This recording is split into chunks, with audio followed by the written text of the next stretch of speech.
नमस्कार मेरे प्रिय मित्रों, सज्जनों और आज के नवीन एवं प्रबुद्ध दर्शकों, स्वागत करता हूं मैं आपका आज के एक और विशेष वीडियो में। दर्शकों, माघ के महीने में पड़ने वाली सकट चौथ का विशेष महत्व होता है। इस दिन संकष्टी चतुर्थी यानी कि सकट चौथ, वक्रतुंडी चतुर्थी, माघी चौथ या फिर तिलकुटा चौथ के नाम से भी जानते हैं। इस साल सकट चौथ जो है वो 31 जनवरी 2021 को रखा जाएगा। सकट चौथ के दिन चंद्रमा को अर्घ्य देने के बाद ही व्रत को पूर्ण माना जाता है। मान्यता है कि सकट चौथ का व्रत रखने से संतान की दीर्घायु होती है। जी हाँ दर्शकों, आज की इस वीडियो में हम इसी सकट चौथ के बारे में आपसे चर्चा करेंगे और जानेंगे कि सकट चौथ का 2021 में क्या मुहूर्त रहेगा और ये कब रहने वाली है। इसके साथ में इसका महत्व, पूजा विधि एवं इसकी कथाएं क्या हैं, इन सभी के बारे में जानेंगे। आप हमारे साथ बने रहिए इस वीडियो में अंत तक।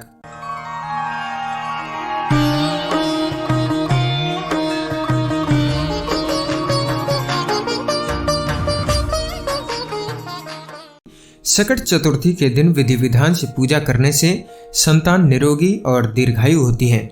इसके साथ ही ग्रहों की अशुभता भी दूर हो जाने की मान्यता रहती है।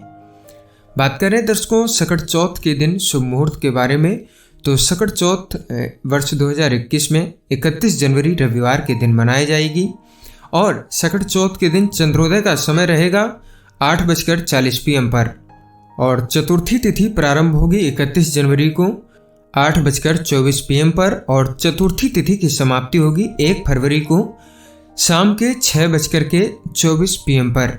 यह दर्शकों, ये रहेगा सकट चौथ का शुभ मुहूर्त। इस चतुर्थी के दौरान आप सकट चौथ का व्रत संपूर्ण कर सकते हैं। और आपको बता देते हैं कि सकट चौथ की पूजा विधि क्या है। संक्षिप्त में आपको बताएंगे। सुबह स्नान ध्यान करने के पश्चात भगवान गणेश की पूजा करें। इसके बाद सूर्यास्त के बाद स्नान करके स्वच्छ वस्त्रों को धारण करें। हो सके तो आप पीले वस्त्रों को भी धारण कर सकते हैं। गणेश जी की मूर्ति के पास एक कलश भरा जल रखें, उसकी स्थापना करें। धूप दीप नैवेद्य, गुड़, तिल, लड्डू व शकरकंद, अमरूद, गुड़ और घी अर्पित करिए। तिलकुटा का बकरा भी कहीं कहीं बनाया जाता है, जिसको आपके इधर अगर बनता है तो आप उसको बना सकते हैं। पूजन के बाद तिल से बने हुए बकरे की गर्दन घर का कोई सदस्य काटता है और उसके बाद उसको प्रसाद रूप में दिया जाता है सभी को। ये दर्शकों कुछ थी सकट चौथ की संक्षिप्त में पूजा विधि। और आइए अब आपको बताते हैं कि सकट चौथ के दिन चंद्रमा को अर्घ्य आप किस प्रकार से दे सकते हैं। मान्यता है कि सकट चौथ पर व्रत चंद्रमा को अर्घ्य देने के बाद ही पूरा माना जाता है। अर्घ्य में शहद, रोली, चंदन और रोली मिश्रित दूध से चंद्रमा को अर्घ्य देना चाहिए। कुछ जगहों पर महिलाएं व्रत तोड़ने के बाद सबसे पहले शकरकंद खाती हैं। तो इस प्रकार से आप अपने लोक चारण के हिसाब से अपने व्रत को संपन्न कर सकते हैं। और आइए अब बताते हैं कि इसकी कथा क्या है। पौराणिक कथाओं के अनुसार सकट चौथ के दिन गणेश भगवान के जीवन में आया सबसे बड़ा संकट टल गया था, इसलिए इसका नाम सकट चौथ पड़ा था। इसके पीछे ये कहानी है कि माँ पार्वती एक बार स्नान करने गईं। स्नान घर के बाहर उन्होंने अपने पुत्र गणेश जी को खड़ा कर दिया और उन्हें रखवाली का आदेश देते हुए कहा कि जब तक मैं स्नान करके खुद बाहर ना आऊं, किसी को भीतर आने की इजाजत मत देना। गणेश जी अपनी माँ की बात मानते हुए बाहर पहरा देने लगे। उसी समय भगवान शिव माता पार्वती से मिलने आए, लेकिन गणेश भगवान ने उन्हें दरवाजे पर ही रोक दिया। कुछ देर रुकने के लिए कहा। भगवान शिव ने इस बात से बेहद आहत होकर के और अपमानित अपने आप को महसूस किया। गुस्से में उन्होंने भगवान गणेश पर त्रिशूल का वार कर दिया, जिससे उनकी गर्दन दूर जा गिरी। स्नान घर के बाहर शोरगुल सुन करके जब माता पार्वती बाहर आई तो देखा कि गणेश जी की गर्दन कटी हुई है। ये देख करके वो रोने लगी और उन्होंने शिव जी से कहा कि गणेश जी के प्राण फिर से वापस कर दें। इस पर शिव जी ने एक हाथी का सिर लेकर के गणेश जी को लगा दिया था। इस तरीके से गणेश भगवान को दूसरा जीवन मिला था। तभी से गणेश की हाथी की तरह सूंड होने लगी। तभी से महिलाएं बच्चों की सलामती के लिए माघ माह के कृष्ण पक्ष की चतुर्थी को गणेश चतुर्थी का भी व्रत रखती हैं। और एक कथा और है, इसके अनुसार अगर कहें तो किसी नगर में एक कुम्हार रहता था। एक बार जब उसने बर्तन बना करके आंवा लगाया तो आंवा नहीं पका। परेशान होकर के वह राजा के पास गया और बोला कि महाराज, ना जाने क्या कारण है कि आंवा जो है वो पक नहीं रहा है। राजा ने राज पंडित को बुलाकर के कारण पूछा। राज पंडित ने कहा, हर बार आंवा लगाते समय एक बच्चे की बलि देने से आंवा पक जाएगा। राजा का आदेश हो गया। बलि आरंभ हुई।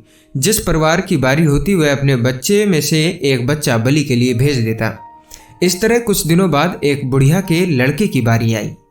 बुढ़िया के एक ही बेटा था तथा उसके जीवन का सहारा था, पर राजा की आज्ञा कुछ नहीं देखती। दुखी बुढ़िया सोचने लगी, मेरा एक ही पुत्र है, वह भी संकट के दिन मुझसे जुदा हो जाएगा। तभी उसको एक उपाय सूझा। उसने लड़के को सकट की सुपारी तथा दूब का बीड़ा देकर के कहा, भगवान का नाम लेकर के आवा में बैठ जाना, सकट माता तेरी रक्षा करेंगी। सकट के दिन बालक आवा में बिठा दिया गया और बुढ़िया सकट माता के सामने बैठ करके पूजा प्रार्थना करने लगी। पहले तो आवा पकने में कई दिन लग जाते थे, पर इस बार सकट माता की कृपा से एक ही रात में आवा पक गया। सवेरे कुम्हार ने देखा तो हैरान रह गया, आवा पक गया है और बुढ़िया का बेटा जीवित व सुरक्षित था। सकट माता की कृपा से नगर के अन्य बालक भी जी उठे।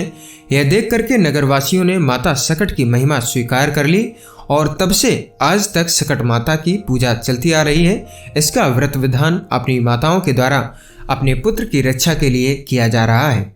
यहाँ दर्शकों, यह थी सकट से संबंधित कुछ महत्वपूर्ण जानकारी जो अभी हमने आपको दी। उम्मीद करते हैं कि आपको ये वीडियो पसंद आया होगा। अगर आपको ये वीडियो पसंद आया है तो वीडियो को लाइक करें और शेयर करें अपने मित्रों के साथ में, ताकि उनको भी ये जानकारी प्राप्त हो सके।